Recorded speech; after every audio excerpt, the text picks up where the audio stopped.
Hello दोस्तों, आप लोग कैसे हैं। आज हम अपने किचन में बनाएंगे मूंगफली, नारियल, बादाम और मखाने के लावे के बहुत ही टेस्टी से लड्डू।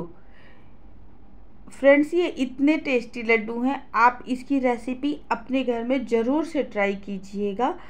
और इसको बनाने के लिए हम क्या करेंगे कि सबसे पहले हम पानी वाले नारियल लेंगे और सबसे पहले हम पानी को निकाल देंगे और फिर इसके बाद से नारियल को तोड़ के हम नारियल निकालेंगे और नारियल जब निकल जाए तो हम मोटे मोटे पीस में काट लेंगे। फिर हम एक मिक्सी का जार ले लेंगे और फिर मिक्सी की जार में हम सारे काटे हुए कोकोनट को हम डाल देंगे और फिर हम कोकोनट को ग्राइंड करेंगे। नारियल को हम बिना पानी के ही ग्राइंड करना है, क्योंकि पानी डालने पे ये बिल्कुल इसके लड्डू सही नहीं बनेंगे। तो हमको कुछ इस तरह का टेक्सचर बनाना है नारियल का।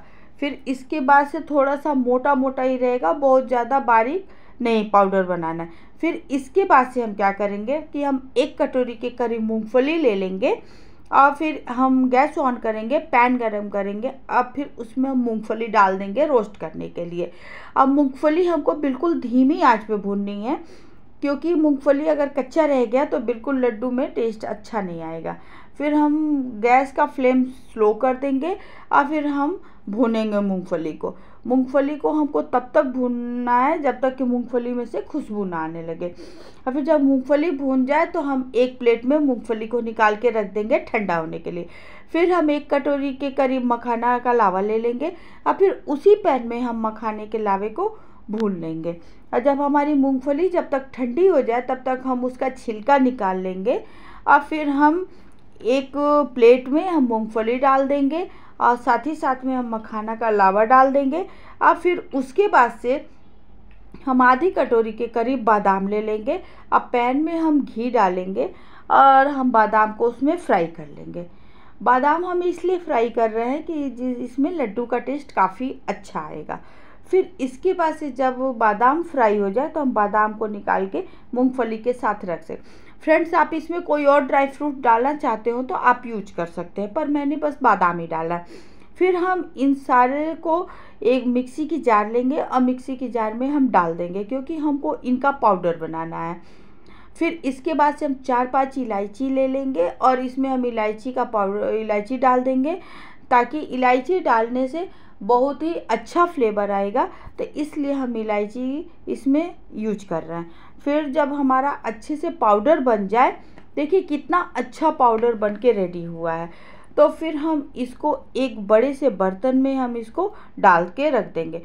फिर हम पैन गरम करेंगे और हम थोड़ा सा घी डालेंगे। अब उसमें हम नारियल को फ्राई करेंगे, ग्राइंड किए हुए नारियल को हम फ्राई करेंगे। और नारियल को हमको तब तक फ्राई करना है जब तक कि नारियल में से अच्छी सी खुशबू ना आने लगे। और फिर इसके बाद से फ्रेंड्स हमको इन सबको एक जगह एक बर्तन पे में इकट्ठा करके रख देना है। फिर इसके बाद से देखिए अब ये भी भून के रेडी हो गया, तो अब हम नारियल डाल देंगे। फिर जो हमने मूंगफली, बादाम और मखाने के लावा का पाउडर बनाया है तो उसको हम डाल देंगे। और फिर इसके बाद से हम क्या करेंगे कि हम पैन गरम करेंगे और इसको बांधने के लिए अब हम चाशनी रेडी करेंगे। फिर हम क्या करेंगे कि हम 1 कटोरी के करीब चीनी ले लेंगे और उसमें 3-4 इलायची ले लेंगे और कूट के साथ ही साथ में इलायची डाल देंगे। और फिर जब थोड़ा सा इलायची और चीनी जब पिघलने लगे तो हम 1 कटोरी के करीब पानी डालेंगे। लड्डू आपको जितना मीठा खाना पसंद हो फ्रेंड्स, तो आप उस हिसाब से मीठा डालिएगा। फिर इसके बाद से अब हम इसका चाशनी बनाएंगे। चाशनी हमको बहुत ज़्यादा गाढ़ी नहीं करनी है, बिल्कुल मीडियम एक तार की चाशनी हमको बनानी है, तो हम इसलिए चाशनी को पका लेंगे। और फ्रेंड्स, आप मीठा या नमक आप अपने हिसाब से हमेशा रखा कीजिए। किसी को ज़्यादा मीठा खाना पसंद होता है, किसी को कम खाना पसंद होता है, तो इसलिए आप अपने हिसाब से मीठा रखिए। तो मैंने 1 कटोरी के करीब चीनी और 1 कटोरी के करीब पानी डाला। फिर हम चाशनी को बिल्कुल खौल जाए और फिर तब हम हाथ से टच करके देख लेंगे। अगर 1 तार की चाशनी बन रही है, उसमें हाथ में हमारे 1 तार बन रहा है, तो समझिए कि चाशनी हमारा बिल्कुल रेडी हो गया है। बन के। तो फिर इसके बाद से हम क्या करेंगे कि ये चाशनी को हम उस मिक्सचर में डाल देंगे धीरे धीरे करके। फिर उसके बाद से जब सारा चाशनी इसमें पड़ जाए, और जितना ज़रूरत लगे फ्रेंड्स तो उतनी ही चाशनी डालना, नहीं तो आप बाद में डाल दीजिएगा अगर ज़रूरत है। फिर इसके बाद से हम इसको अच्छे से मिक्स करना है। इसको हम इस मिक्सचर को बहुत ही अच्छे से मिक्स करना है ताकि चाशनी हर जगह पहुंच जाए और लड्डू एकदम अच्छे से बन जाए। हम इसको अच्छे से मिक्स करके एक ठंडा होने के लिए रख देंगे। जब ये ठंडा हो जाएगा तभी इसका लड्डू अच्छे से बन पाएगा। तो हम एक कटोरी में घी ले लेंगे और फिर इसके बाद से हम वेट करेंगे कि ये थोड़ा ठंडा हो जाए। फ्रेंड्स, ये इतने टेस्टी लड्डू हैं कि आप इसकी रेसिपी ज़रूर से अपने घर में ट्राई कीजिएगा और मुझे कमेंट करके बताइएगा कि आपको ये कितने टेस्टी लगे। फिर इसके बाद से जब ये ठंडा हो जाए तो फिर हम क्या करेंगे कि हम इसको अब बांधेंगे।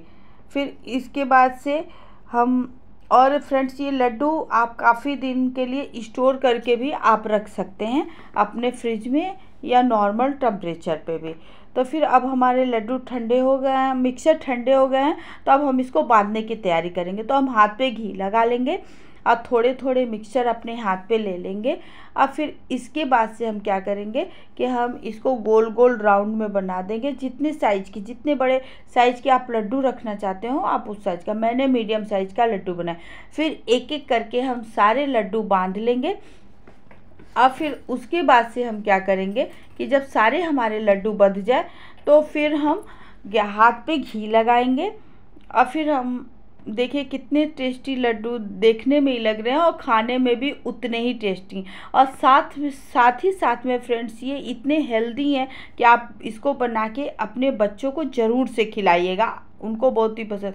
फिर अब हम हाथ पे घी लगाएंगे और फिर हम सारे लड्डू को ऐसे चिकना करके बिल्कुल गोल गोल बना के रख देंगे। और फिर आप इसको आप इसको टिफ़िन बॉक्स में या मिठाई के डब्बे में आप इसको स्टोर करके रख दीजिए फ्रिज में या नॉर्मल टेम्परेचर पे। और फ्रेंड्स सबसे बड़ी चीज़ ये है कि अब देखिए आपके लड्डू बिल्कुल बन के रेडी हो गए और ऊपर से हम कोकोनट पाउडर छिड़क देंगे जिससे इसका टेस्ट और बढ़ जाएगा। फ्रेंड्स ये इतने टेस्टी लड्डू हैं, आप इसको ज़रूर से बनाइएगा और अपने घर में खिलाइएगा। और इतने ये सॉफ्ट हैं कि मुंह में ही जाते ही ये घुल जाते हैं और साथ ही साथ में हेल्दी हैं, तो आपको खाने में इसको कोई परहेज नहीं होगा।